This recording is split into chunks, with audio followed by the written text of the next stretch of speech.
Good morning दोस्तों, मैं मुन्ना कुमार यादव। आज हम सेल के बारे में डीपली पढ़ेंगे। सबसे पहले सेल पढ़े थे तो सेल जो बना था, सेल दो टाइप से होता है, एक पादप कोशिका और एक जंतु कोशिका में बटा होता है। तो पादप कोशिका जो होता है और जंतु कोशिका, तो जंतु कोशिका का मतलब चित्र इस प्रकार से, पादप कोशिका का चित्र इस प्रकार से। तो जो जंतु कोशिका होता है उसमें कोशिका भित्ति नहीं पाया जाता है, लेकिन जो पादप कोशिका जो होता है इसमें क्या कोशिका भित्ति पाया जाता है। तो कोशिका भित्ति जो है क्या चीज का बना होता है, तो कोशिका भित्ति जो है सेल्यूलोज नामक कार्बोहाइड्रेट का बना होता है। और जो एक कवक में जो सेल वॉल जो बना होता है वो काइटिन का बना होता है। कवक में सेल वॉल किस चीज का बना होता है? काइटिन का। और ऐसे पूछेगा कि कोशिका भित्ति जो है ऐसे क्या चीज का बना होता है, तो सेल्यूलोज नामक कार्बोहाइड्रेट का बना होता है। और पूछेगा कि कवक का सेल वॉल काइटिन से बना होता है। कवक क्या होता है? तो कवक जो है मतलब बीमारी का एक वाहक है। जैसे कि कवक के कारण ही जो दाग, दिनाव, नचली, खुजली होता है वो क्या चीज से होता है? कवक से होता है। उसके बाद एक कवक जो है एक हल्का, कठोर, ठीक है, दृढ़ एवं परागमय संरचना है। ठीक है, एक होता है अर्ध परागमय, एक होता है परागमय। उसके बाद देखिए सेल मेम्ब्रेन। अब एक हो गया क्या, सेल वॉल खत्म हो गया। अब देखिए सेल मेम्ब्रेन तो यानी कि कोशिका झिल्ली। कोशिका झिल्ली, तो कोशिका झिल्ली जो है किसमें पाया जाता है? तो कोशिका झिल्ली सिर्फ जंतु कोशिका में ही पाया जाता है, ये पादप कोशिका में नहीं पाया जाता है। ठीक है, तो कोशिका झिल्ली जो है क्या चीज में पाया जाता है? जंतु कोशिका में पाया जाता है। और यह क्या होता है? तो सबसे पहले बना क्या चीज का होता है? तो सेल वॉल यानी कि सेल मेम्ब्रेन। सेल वॉल पढ़ चुके हैं, सेल मेम्ब्रेन। तो सेल मेम्ब्रेन जो है लिपिड प्लस प्रोटीन का बना होता है, लिपिड और प्रोटीन का बना होता है। और यह क्या होता है? एक अर्ध परागमय होता है। ठीक है, अर्ध परागमय मतलब उससे आधा, मतलब कुछ ही मात्रा में पदार्थ उसमें आ या जा सकता है। ठीक है, सभी नहीं जा सकता, इसीलिए इसको चयनात्मक झिल्ली भी कहते हैं। ठीक है, क्या कहते हैं? चयनात्मक झिल्ली भी कहते हैं। उसके बाद हम पढ़ेंगे क्या चीज? साइटोप्लाज्म यानी कि कोशिका द्रव। तो कोशिका द्रव क्या होता है? तो कोशिका द्रव जो होता है, मान लीजिए क्या चीज है, जंतु कोशिका का फिगर है। ठीक है, तो जंतु कोशिका में ना एक केंद्रक होता है, केंद्रक झिल्ली। तो जो जंतु कोशिका में जो द्रव पाया जाएगा और एक केंद्रक में जो द्रव पाया जाएगा, ये दोनों को मिला के ना क्या बनता है? कोशिका द्रव बनता है। क्या बनता है? कोशिका द्रव बनता है। कोशिका झिल्ली तथा केंद्रक की झिल्ली के बीच में ये क्या होता है? पाया जाता है। उसके बाद पढ़ेंगे केंद्रक। केंद्रक क्या होता है? केंद्रक किसे कहते हैं? तो सबसे पहले केंद्रक का खोज किसने किया था? Robert brown. और केंद्रक द्रव में उलझी संरचना है। ठीक है, संरचना क्रोमेटिन नेटवर्क कहलाता है। यानी कि केंद्रक द्रव में उलझी जो संरचना जो होता है, मान लीजिए ये केंद्रक क्या है, मान लीजिए कि पूरा ही क्या है, एनिमल सेल है और इसमें ही केंद्रक है और इसमें ना एक उलझा हुआ संरचना होता है। इसी को द्रव इसमें भरा हुआ है, इस टाइप से उलझी हुई संरचना होता है। इसी को क्या कहते हैं? Chromatin network. क्या कहते हैं? क्रोमेटिन नेटवर्क कहते हैं। उसके बाद क्रोमेटिन नेटवर्क जो है डीएनए तथा प्रोटीन से बना होता है। तो पूछेगा कि क्रोमेटिन नेटवर्क किस चीज से बना होता है? तो डीएनए तथा प्रोटीन से बना होता है। उसके बाद है एक्टिव सेल। अब सेल है तो सेल को बांटा। एक्टिव सेल में जो क्रोमेटिन नेटवर्क जो है दो भागों में बंटकर छोटी तथा मोटी हो जाती है। जो एक्टिव सेल में क्रोमेटिन नेटवर्क क्या हो जाता है? दो भागों में बढ़ जाता है। जो क्रोमेटिन नेटवर्क है दो भागों में बढ़ जाता है और एक छोटी तथा मोटी हो जाती है। और यही जो छोटी जो मोटी होती है ना, तब इसे क्या कहेंगे? गुणसूत्र कहलाने लगता है। क्या कहने लगता है? गुणसूत्र। तो गुणसूत्र देने वाला, ठीक है, यानी कि गुणसूत्र शब्द जो पहला प्रयोग किया था, ठीक है, उसका कौन किया था? वाल्डेयर। कौन किया था? वाल्डेयर। इसका खोज मतलब शब्द, जो गुणसूत्र शब्द दिया है वाल्डेयर दिया, लेकिन इसका खोज क्या है? Hope mister. उसके बाद क्रोमोसोम की संख्या से जीवों की पहचान होती है। मतलब क्रोमोसोम की संख्या से जीवों की पहचान होती है। अगर मनुष्य में कई जोड़ा क्रोमोसोम होता है तो 23 जोड़ा। कितना जोड़ा?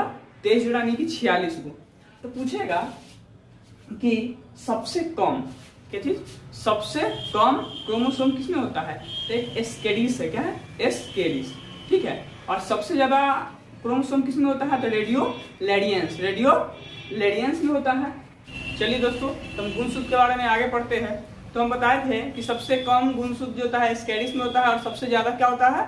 रेडियोलेडियंस में। मतलब अलग अलग जीवों में गुणसूत्र की संख्या अलग अलग होती है।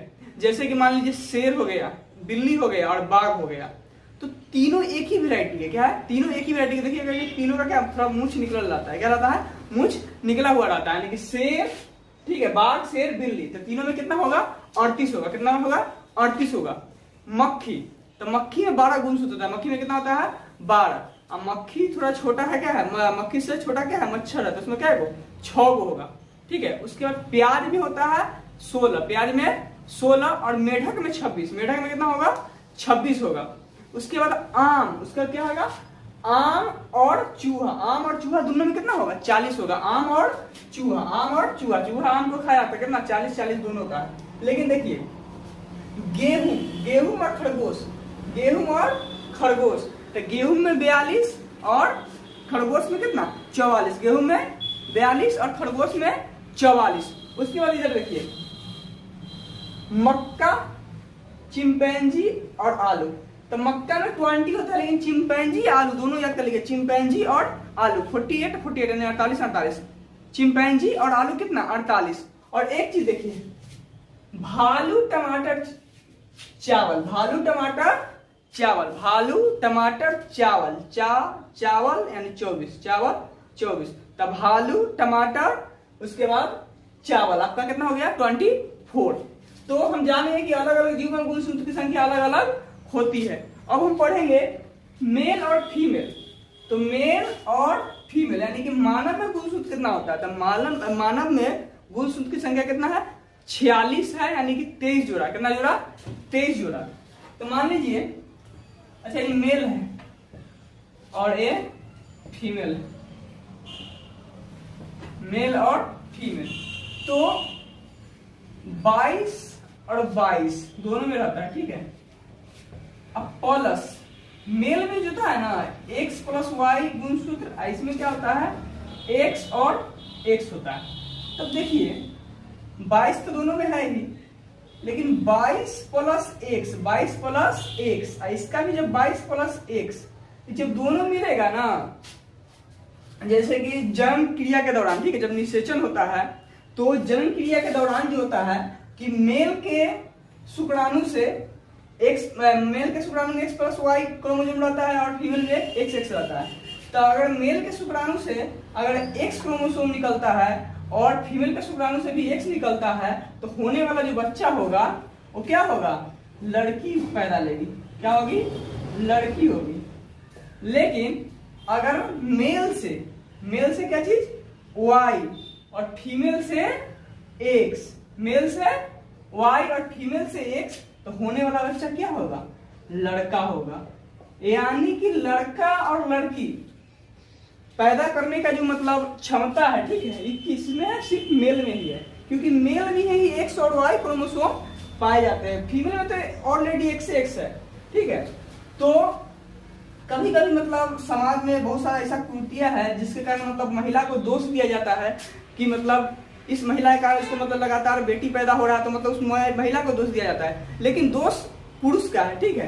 क्योंकि महिला में तो ऑलरेडी XX गुणसूत्र है और मेल में है XY, तो इसका बाहर कौन है? मतलब इसका जिम्मेदार कौन है? तो मेल है। ठीक है। तो अब इतना पढ़ लिया, उसके बाद आगे पढ़ते हैं कि कभी कभी क्या होता है कि गुणसूत्र की संख्या बढ़ जाती है, जैसे कि 22 प्लस XY है ना, 22 प्लस XY, तो कभी कभी क्या होगा? गुणसूत्र बढ़ जाएगा। क्या होगा? गुणसूत्र बढ़ जाएगा। मान लीजिए 23 हो गया। कभी कभी होता है कि एक गुणसूत्र गया ही नहीं, मान लीजिए इसका डबल X चल गया, इसका X वाला गया ही नहीं, तो बच्चा जो होता है डिफरेंट टाइप का पैदा होता है। चलिए दोस्तों, तो कभी कभी क्या होता है, कोशिका जो विभाजन होता है, मतलब कोशिका में जो विभाजन होता है 2 टाइप से होता है, एक समसूत्री विभाजन और एक अर्धसूत्री विभाजन। तो कभी कभी कोशिका जो ज्यादा तेजी से अगर वृद्धि करने लगता है तो कभी कभी कैंसर बीमारी हो जाता है। लेकिन यहाँ क्या हो रहा है कि अगर जब कभी कोशिका का समसूत्री या अर्धसूत्री विभाजन के कारण गुणसूत्र की संख्या क्या होता है? बढ़ या घट जाता है। गुणसूत्र की संख्या क्या होता है? बढ़ या घट जाता है। जब गुणसूत्र की संख्या बढ़ या घट जाएगा तो एक बीमारी होता है सिंड्रोम। क्या होता है? सिंड्रोम। तो इस सिंड्रोम के कारण क्या होता है कि बच्चा के अबनॉर्मल से मतलब नॉर्मल से अबनॉर्मल पैदा होता है। ठीक है। जैसे कि देखिए एक सिंड्रोम होता है टर्नर सिंड्रोम।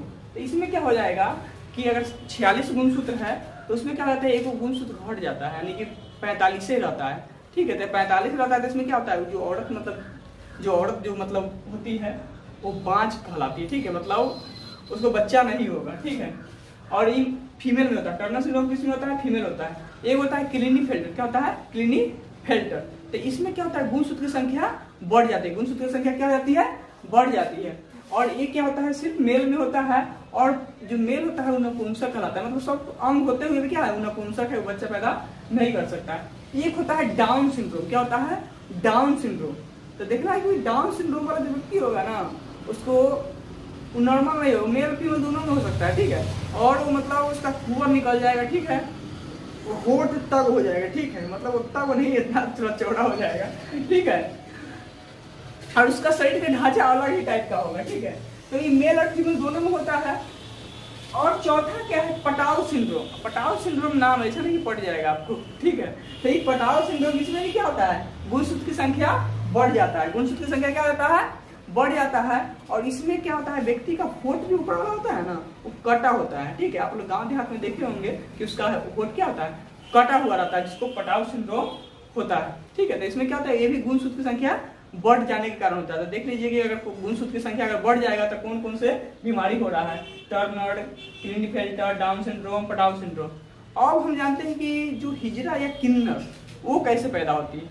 ट्रांसजेंडर जो है, इसमें इसका गुप्तांग नहीं होता है, सिर्फ यूरिन निकालने का जो एक रास्ता होता है वही सिर्फ होता है। तो ये भी क्या, गुणसूत्र में, ठीक है, कमी या वृद्धि के कारण ये क्या, किन्नर पैदा होते हैं, ठीक है। तो आज के लिए इतना ही।